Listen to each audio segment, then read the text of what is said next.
Hello everyone, today we are going to start our new chapter, that is chapter number 2 of History, Socialism in Europe and the Russian Revolution.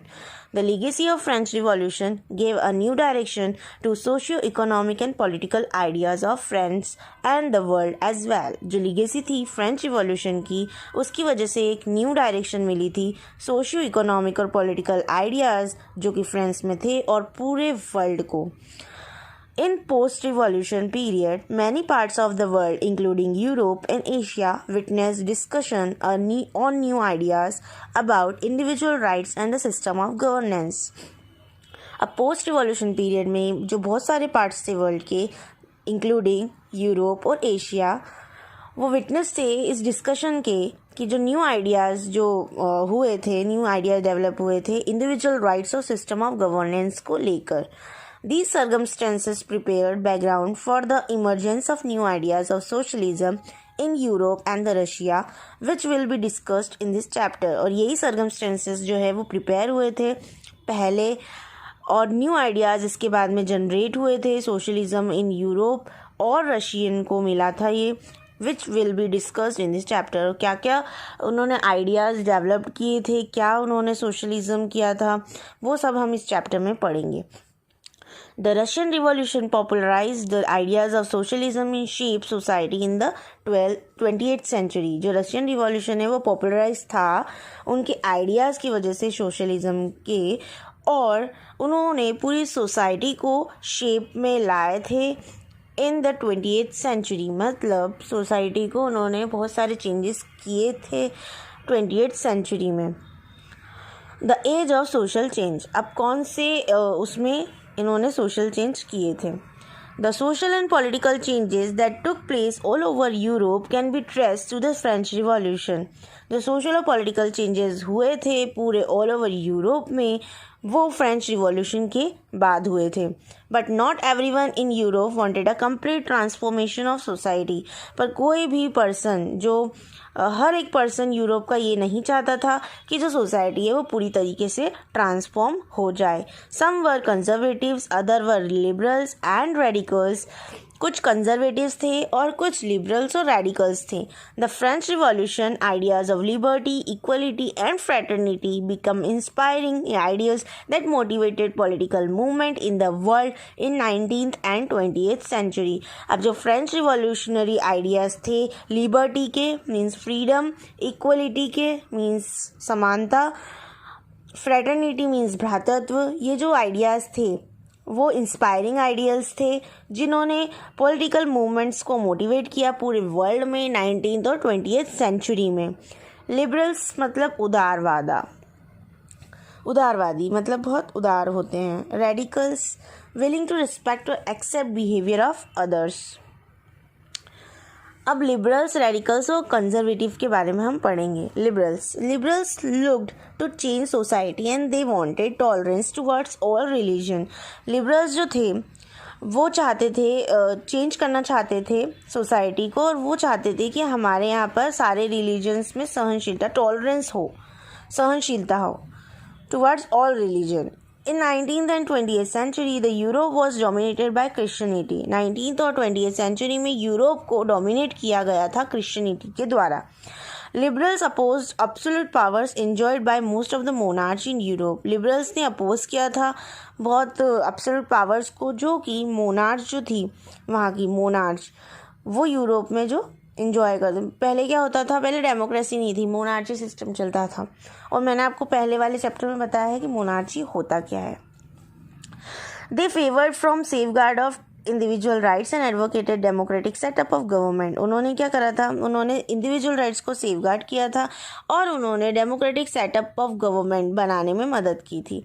They favoured a well trained autonomous judiciary. वो favoured करते थे autonomous judiciary को.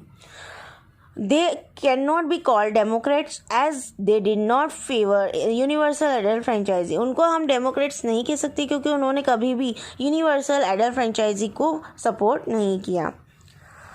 They favored voting rights only for man not for woman. और वो क्या करते थे, सिर्फ वोटिंग राइट्स हो भी वो फेवर करते थे कि मैन को ही वोटिंग का अधिकार मिलना चाहिए, वुमेंस को नहीं मिलना चाहिए. तो ये थे लिबरल्स. इस टाइप के थे लिबरल्स। अब रेडिकल्स कौन थे?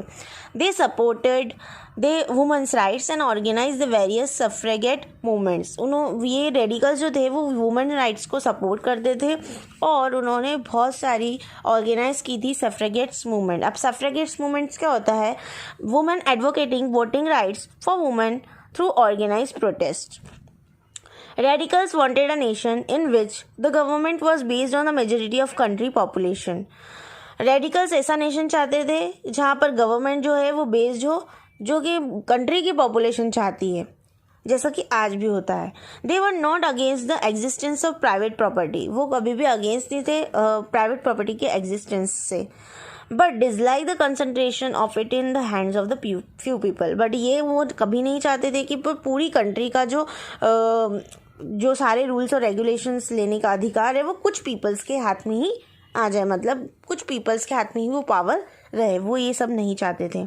Conservative they oppose the views of radicals and liberals. Conservative जो थे वो रेडिकल्स और लिबरल्स दोनों के ही जो थॉट्स थे उसको अपोज करते थे। After the French revolution conservative felt the need for change. French revolution के बाद कंजर्वेटिव को लगा कि कुछ चेंज होना चाहिए। By the 19th century conservative accepted that some change was necessary but believe that the past had to be respected. 19th century में conservatives को लगा एक्सेप्ट किया कि कुछ चेंजेस तो होना चाहिए, पर उन्होंने ये भी बिलीव किया कि पास्ट को हमको रिस्पेक्ट करना चाहिए। Industrial society and social change. During the Industrial Revolution, new cities, new industrial regions and new railway lines were developed. Industrial Revolution के दौरान नई नई cities, नई industrial regions और new railway lines developed हुई. It brought man, woman, children to factories. अब इसकी वजह से क्या हुआ? Man, woman और children को सबको काम मिला फैक्ट्रीज के अंदर. But still the problem of unemployment was common. But फिर भी unemployment की प्रॉब्लम जो थी वो कंटिन्यू थी. People were forced to accept long working hours and poor wages. Peoples को ज़बरदस्ती लंबे समय तक के लिए वर्क करना पड़ रहा था और कम पैसों में काम करना पड़ रहा था. With urbanization, housing and sanitizing problem were growing. और धीरे धीरे urbanization, housing और sanitation problem grow करती गई. Outlook of nationalists, liberals and radicals. Many of the liberals and radicals had their own property and were also employers. बहुत सारे जो liberals और radicals थे उनकी खुद की property थी और वो वहाँ पर employers भी थे. They had made their wealth through industrial ventures or trade. उन्होंने अपनी wealth किसके दौरान बनाई थी? Industrial venture मतलब और ट्रेडिंग के द्वारा. They believed in the value of individual effort, labor and enterprise. वो बिलीव करते थे कि एक इंडिविजुअल का एफर्ट, लेबर और एंटरप्राइज खड़ा करने का वो उस पर बिलीव करते थे वो कितना काम कर रहा है. Some nationalists, liberals and radicals wanted revolution to put an end to the kind of government existing in Europe in 1815. कुछ नेशनलिस्ट और लिबरल्स और रेडिकल्स ये चाहते थे कि रिवॉल्यूशन हो और उस वजह से क्या हो कि जो इस टाइप की जो गवर्नमेंट अभी राज कर रही है वो ख़त्म हो जाए, एग्जिस्टिंग गवर्नमेंट को ख़त्म करने के लिए इन 1815 में. In France, Italy, Germany and Russia nationalist become revolutionaries and work to overthrow existing monarch. France, Italy और जर्मनी और रशिया के अंदर क्या हुआ कि जो नेशनलिस्ट थे वो रिवॉल्यूशनरी बन गए और उन्होंने वर्कड किया, मेहनत करी कि जो मोनार्च अभी चल रहा है, जो मोनार्ची सिस्टम चल रहा है एग्जिस्टिंग, उसको वो ओवरथ्रो करे. Nationalists talked of revolution that would create nation where all citizens would have equal right. Nationalists ने revolution के बारे में बात करी जहाँ पर उन्होंने ये कहा कि ऐसा नेशन बनना चाहिए जहाँ पर सारे citizens को equal rights मिल सके. After 1815, Giuseppe Mazzini, an Italian nationalist, conspired with others to form Italy where all citizens would have equal rights. After 1815 के बाद में गिउसेपे मज़ीनी एक इटालियन नेशनलिस्ट थे, उन्होंने कंस्पायर्ड किया दूसरों के साथ में टू फॉर्म इटली बनाने के लिए जहाँ पर ऐसी इटली बनाने के लिए जहाँ पर सारे सिटीजन्स को इक्वल राइट्स मिल सके.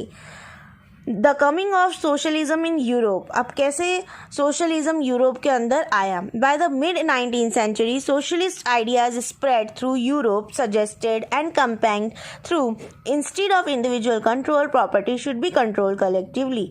मिड 19th century में जो सोशलिस्ट आइडिया थे वो धीरे धीरे स्प्रेड हो गए यूरोप के अंदर। उन्होंने ये सजेस्ट किया कि कैंपेन होना चाहिए, कैंपेन किया, सजेस्ट किया कि इंडिविजुअल कंट्रोल के तो होना ही चाहिए, साथ में प्रॉपर्टी को भी हमको कंट्रोल कलेक्टिवली करना चाहिए।